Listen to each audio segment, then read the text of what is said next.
Hello friend, સ્વાગત છે તમારું મારી ગુજરાતી રસોઈ ટિપ્સ ચેનલમાં। તો આજે આપણે બનાવીશું મેથીની ભાજીના થેપલા। તો મેથીની ભાજીના થેપલા બનાવતા પહેલા જો તમે મારી ચેનલ ઉપર નવા છો તો આ જ રીતની નવી રેસીપી મેળવવા માટે મારી ચેનલને સૌથી પહેલા સબસ્ક્રાઇબ કરી રાખજો। તો ચાલો આપણે મેથીની ભાજીના થેપલા બનાવવાનું શરૂ કરીએ।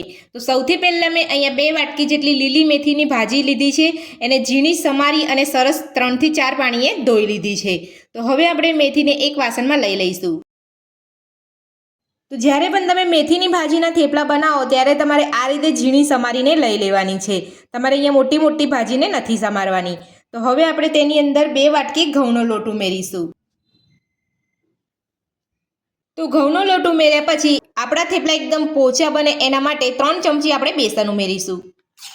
તો બેસન તમારે અહીંયા વધારે નથી ઉમેરવાનું, ફક્ત અહીંયા તમારે 3 ચમચી જ બેસન ઉમેરવાનું છે। જો તમે અહીંયા બેસન વધારે ઉમેરી દેશો તો તમારો જે લોટ બાંધીને તૈયાર કરશો એ તમારે ચીકણો થઈ જશે, એટલે તમારે અહીંયા 3 ચમચી જેટલું જ બેસન લેવાનું છે। 1 ચમચી સફેદ તલ ઉમેરીશું। 1 ચમચી આદુ મરચાંની પેસ્ટ ઉમેરીશું। જો તમે લસણ ખાતા હોય તો તમે અહીંયા લસણ પણ લઈ શકો છો। તો જો તમે બહાર ફરવા જતા હોય ને થેપલા લઈ જતા હોય તો તમારે અહીંયા લસણનો ઉપયોગ નથી કરવાનો। અડધી ચમચી જીરું નાખીશું। 1 ચમચી ધાણા જીરું પાવડર ઉમેરીશું। અડધી ચમચી હળદર પાવડર ઉમેરીશું। 1 ચમચી લાલ મરચું ઉમેરીશું। 2 ચમચી જેટલી દરેલી ખાંડ ઉમેરીશું। જો તમે અહીંયા ગોળ લેવા માંગતા હોય તો તમે અહીંયા ગોળ પણ લઈ શકો છો। 3 ચમચી આપણે અહીંયા દહીં ઉમેરીશું। તો દહીં અહીંયા તમારે મીડિયમ ખાટું લેવાનું છે અને તમારે મોરું ફાવતું હોય તો તમે મોરું પણ લઈ શકો છો। તો 3 ચમચી આપણે અહીંયા દહીં લઈશું। સ્વાદ પ્રમાણે મીઠું ઉમેરીશું। 3 ચમચી તેલ ઉમેરીશું। સાથે જ આપણે અહીંયા ઝીણા સમારેલા 1 વાટકી લીલા ધાણા ઉમેરીશું। તો થેપલા બનાવવા માટે આપણે અહીંયા બધો જ મસાલો તૈયાર કરી લીધો છે। તો હવે આપણે અહીંયા બધું જ મિક્સ કરી લઈશું। તો આ રીતે મસાલા સાથે પહેલાં બધું મિક્સ કરવાનું છે, ત્યારબાદ જ તમારે અહીંયા પાણીનો ઉપયોગ કરવાનો છે અને તમારે અહીંયા જરૂર પ્રમાણે તમારે અહીંયા પાણી લેવાનું છે। મેથીમાં પાણી રહેલું હોય છે એટલે અહીંયા વધારે પડતી પાણીની જરૂર આપણને નહીં પડે અને આપણે અહીંયા દહીં પણ ઉમેર્યું છે એટલે અહીંયા બહુ જ ઓછું પાણીની જરૂર પડશે। તો આ રીતે તમે અહીંયા થેપલા બનાવશો ને તો તમે 1 અઠવાડિયા સુધી તમારા થેપલા એવા ને એવા રહેશે અને જ્યારે પણ તમે અહીંયા કોઈ ફરવા જતા હશો તો પણ તમે અહીંયા લઈ જઈ શકશો। થેપલા તમે જ્યારે બનાવો ત્યારે તમારે અહીંયા પાતળા જ બનાવવાના છે, જાડા થેપલા તમારે નથી બનાવવાના। તો બધું જ આપણે અહીંયા મિક્સ કરી લીધું છે। તો હવે આપણે થોડું થોડું પાણી ઉમેરતા જઈ અને રોટલી જેવો લોટ બાંધી લઈશું। તો લોટ આપણે અહીંયા કડક નથી બાંધવાનો, આપણે અહીંયા થોડો ઢીલો જ લોટ રાખવાનો છે।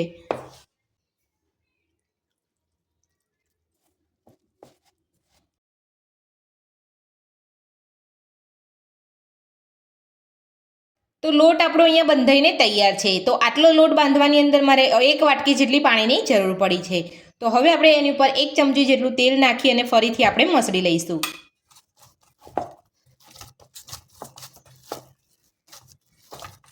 તો આપણે અહીંયા લોટ સરસ મસળી લીધો છે। તો હવે આપણે ઢાંકણ ઢાંકીને 10 મિનિટ માટે આપણે લોટને સેટ થવા દઈશું। તો 10 મિનિટ થઈ ગઈ છે। તો હવે આપણે લોટને ચેક કરી લઈશું। તો લોટ આપણો અહીંયા સરસ સેટ થઈ ગયો છે। તો હવે આપણે લોટમાંથી લુવા કરી લઈશું। તો લુવા આપણે અહીંયા થોડા નાના રાખવાના છે। થેપલા આપણે અહીંયા પતલા અને નાના બનાવવાના છે એટલે આપણે અહીંયા લુવા પણ નાના જ કરવાના છે। જો તમારે અહીંયા વધારે મોટા કરવાના હોય તમારે થેપલા તો તમારે લુવો થોડોક અહીંયા મોટો કરવાનો છે। તો મેં અહીંયા થોડો લોટ લગાવી લીધો છે અને હવે આપણે અહીંયા લુવા કરી લઈશું। તો આ રીતના તમારે અહીંયા લુવા કરવાના છે।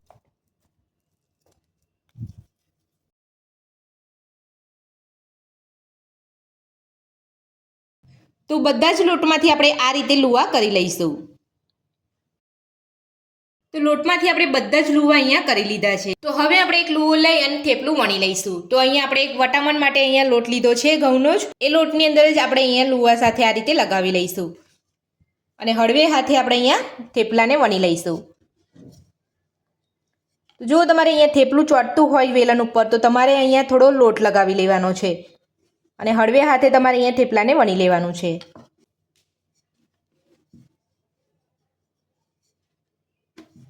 તો આપણે અહીંયા થેપલું પાતળું જ રાખવાનું છે, અહીંયા જાડું થેપલું આપણે નથી વણવાનું। તમને જે જગ્યા પર તમને અહીંયા લાગતું હોય કે ચોંટે છે એ જગ્યા પર તમારે આ રીતે કોરો લોટ ભભરાવી લેવાનો છે।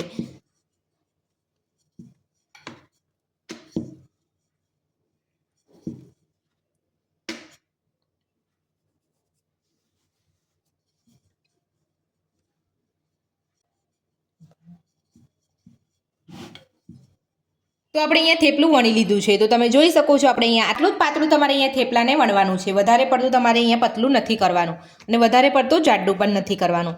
તો હવે આપણે થેપલાને શેકી લઈશું. તો શેકવા માટે મેં ગેસ ઉપર અહીંયા તવો ગરમ કરવા મૂકી દીધેલો છે. તો તવો આપણો અહીંયા ગરમ થઈ ગયો છે. તો હવે આપણે તવા પર થેપલું લઈ અને શેકી લઈશું. તો તમારે થેપલાને હંમેશા અહીંયા ફૂલ ગેસ ઉપર જ શેકવાનું છે. તમારે અહીંયા ધીમા ગેસ ઉપર થેપલાને નથી શેકવાનું. તો 20 થી 30 સેકન્ડ જેટલું થાય એટલે તમારે થેપલાને પલટાવી લેવાનું છે.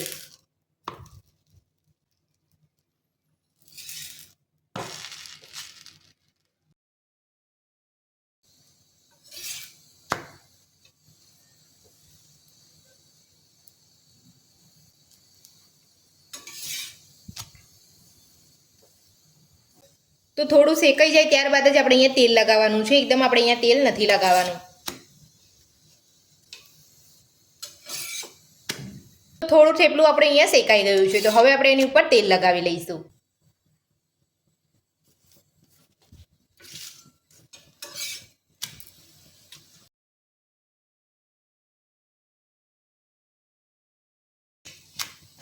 તો બંને બાજુથી આપણું થેપલું એકદમ સરસ શેકાઈ ગયું છે. તો હવે આપણે થેપલાને કાઢી લઈશું. આ જ રીતે બધા જ થેપલા બનાવી લઈશું. મેથીની ભાજીના બધા જ થેપલા બનીને આપણે અહીંયા તૈયાર છે ને આપણે અહીંયા સર્વ પણ કરી લીધા છે. તો મેથીની ભાજીના થેપલા બનાવવાની રીત તમને મારી કેવી લાગી મને કોમેન્ટ બોક્સમાં જરૂરથી જણાવજો અને મારી આ રીતથી ઘરે તમે એકવાર જરૂરથી બનાવજો. આજની રેસીપી તમને પસંદ આવી હોય તો વિડીયોને લાઇક કરજો, ચેનલને સબસ્ક્રાઇબ કરજો, તમારા મિત્રોને જરૂરથી શેર કરજો. Thank you.